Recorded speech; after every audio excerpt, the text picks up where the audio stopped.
ایک شب میں حبیب خدا نے، رسول خدا نے حضرت سلمان سے کہا کہ سلمان، مباہلہ میں جانے والوں کے لیے اہتمام کر دو، میں مدینے سے باہر فلاں مقام پہ مباہلہ کروں گا۔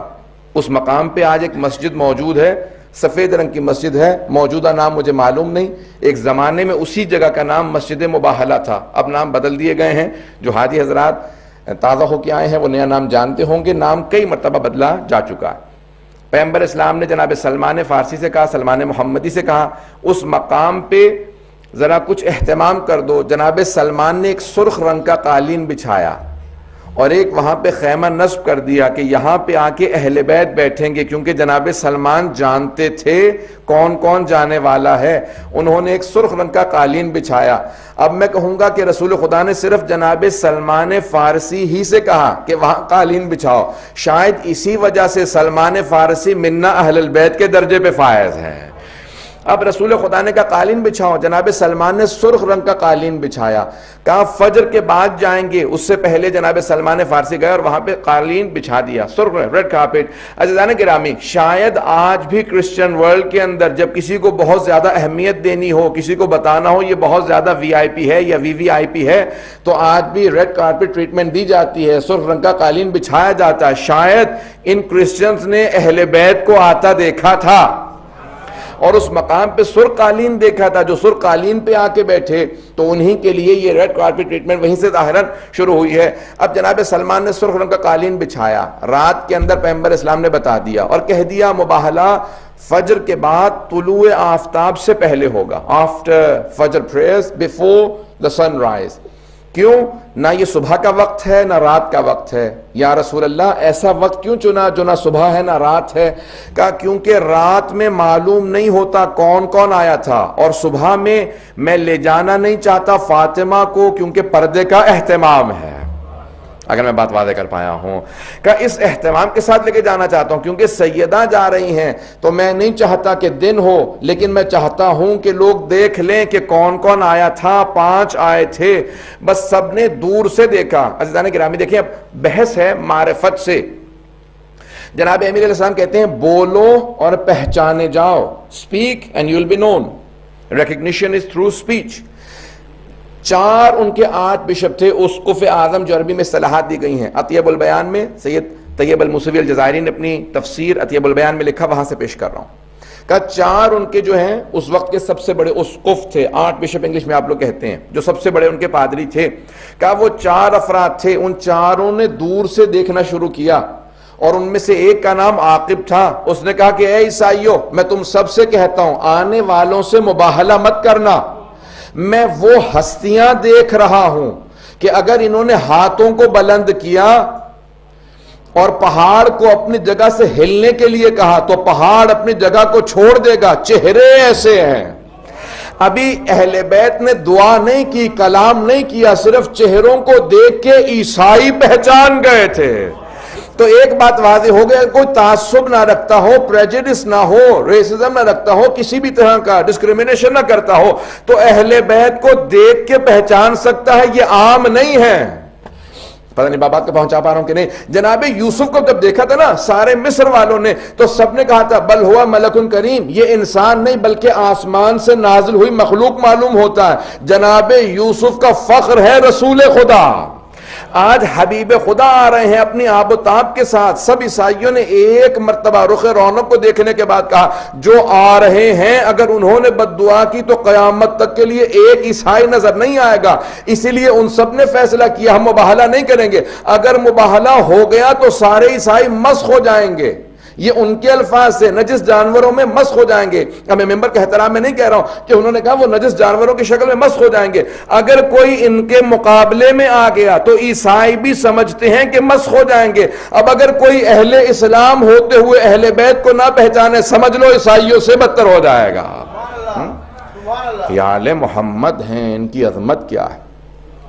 ابھی بولے نہیں ہیں، کلام نہیں کیا، پیغمبر نے خطبہ نہیں دیا، جناب امیر نے خطبہ نہیں دیا، امام حسن حسین علیہ السلام نے خطبے نہیں دیے، صرف دیکھا اور انہوں نے کہا کہ ان کے چہروں کے نور بتا رہے ہیں۔ مورخین نے سب نے یہی لکھا نا 7 ہجری کا۔ عزیزان گرامی، جناب سید الشہداء 3-4 برس کے ہیں، لیکن سب نے یہی لکھا مباہلہ میں رسول خدا نے امام حسن کی انگلی پکڑ رکھی تھی اور امام حسین کو گود میں لے رکھا تھا. اب یہ گود کا وقت نہیں ہے. امام حسین علیہ السلام 6 مہینے یا 4 مہینے کے نہیں ہیں, 3-4 برس کے ہیں اور اچھی طرح سے چلنا جانتے ہیں. ابھی چند دنوں ہی پہلے تو مباہلہ سے یا 1 برس پہلے تو سید الشہداء نے ضد کر کے کہا تھا نا, نانا میں آپ کے اس گھوڑے پہ سواری کرنا چاہتا ہوں. ذہن میں جملے لا جائے گا, نانا میں آپ کے اس گھوڑے پہ مأمون پہ سواری کرنا چاہتا ہوں. تو پیغمبر اسلام نے کہا یہ کسی کو سواری نہیں دیتا سوائے میرے اور علی کے. کہا نانا میں سواری کرنا چاہتا ہوں.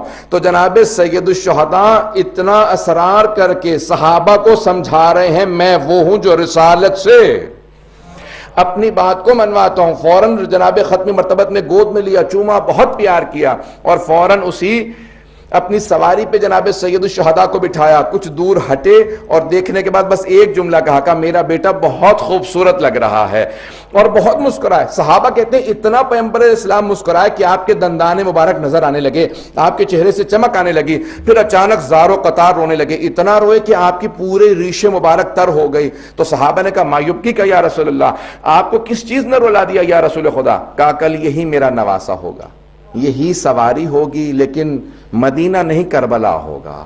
میں اس لحظے کو سوچ کے رو رہا ہوں. تو ابھی جناب سید الشہداء یعنی چلنے پھرنے کے مطابق اور سب چیز یعنی اتنے بچپنے میں نہیں ہے کہ آغوش میں ہوں, لیکن پیغمبر اسلام سارے ان عیسائیوں کو, مسلمانوں کو پیغام دے رہے ہیں جو رسالت جس کے ناز اٹھائے اسے حسین ابن علی کہتے ہیں, کیونکہ اسی مباہلہ کے فوراً بعد تاریخ محرم کی آئیں گی جہاں حسین قربانی دے کے پورے دین کی حفاظت کریں گے.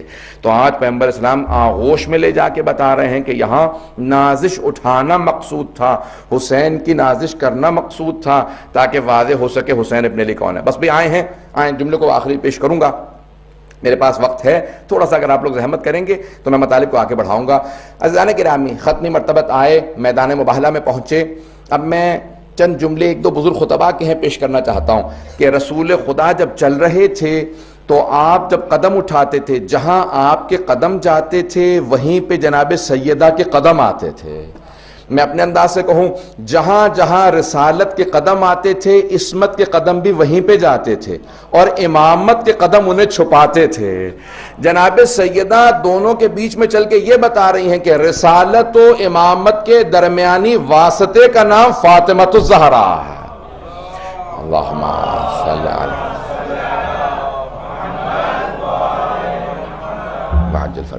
علی یعنی رسالت کے, جسے انگلش میں آپ لوگ کہتے ہیں مسنگ لنک, رسالت اور امامت کے اس واسطے کا, رابطے کا نام جناب فاطمۃ الزہرا ہے. عزیزان گرامی, مباہلہ ختم نبوت کی دلیل بھی ہے, ابتدائے امامت کی دلیل بھی ہے. دونوں چیزوں کی دلیل مباہلہ ہے.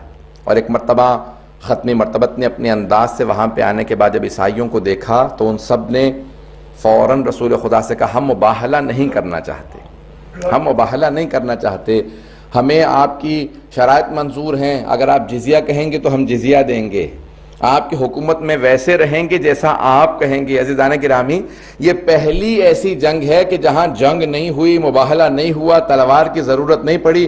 میں بہت سوچا کرتا تھا رسول خدا بیٹی کو کیوں لے گئے. رسول خدا جنگ کے لیے نہیں بلکہ دعا کے لیے بیٹی کو لے کے گئے تھے, کیونکہ آج دعا کا مقابلہ تھا. جہاں تلوار کا مقابلہ ہوتا تھا جناب امیر کو سب سے آگے بھیجتے تھے, جہاں دعا کا مقابلہ آیا وہاں پہ جناب سیدہ کو سب سے آگے لے کے چلے. کہا کہ کیونکہ دعا کا مقابلہ ہے, جہاں سیدہ آمین کہہ دیں گی وہاں پہ اللہ سبحانہ و تعالی ویسا ہی رکھے گا جیسے سیدہ کہیں گی. اب یہ حدیث رسول خدا سمجھ میں آتی ہے کہ ان اللہ یغضب لغضبها و یرضى لرضاها, خدا فاطمۃ الزہرا کے غضبناک ہونے سے غضبناک ہوتا ہے اور ان کے راضی ہونے سے خدا راضی ہوتا ہے. اب پیغمبر اسلام کی حدیث سمجھ میں آتی ہے کہ اگر سمجھنا چاہیں صحابہ رسول میں کون کون رضی اللہ عنہ ہے, دیکھ لیجئے کس کس سے جناب سیدہ راضی ہے.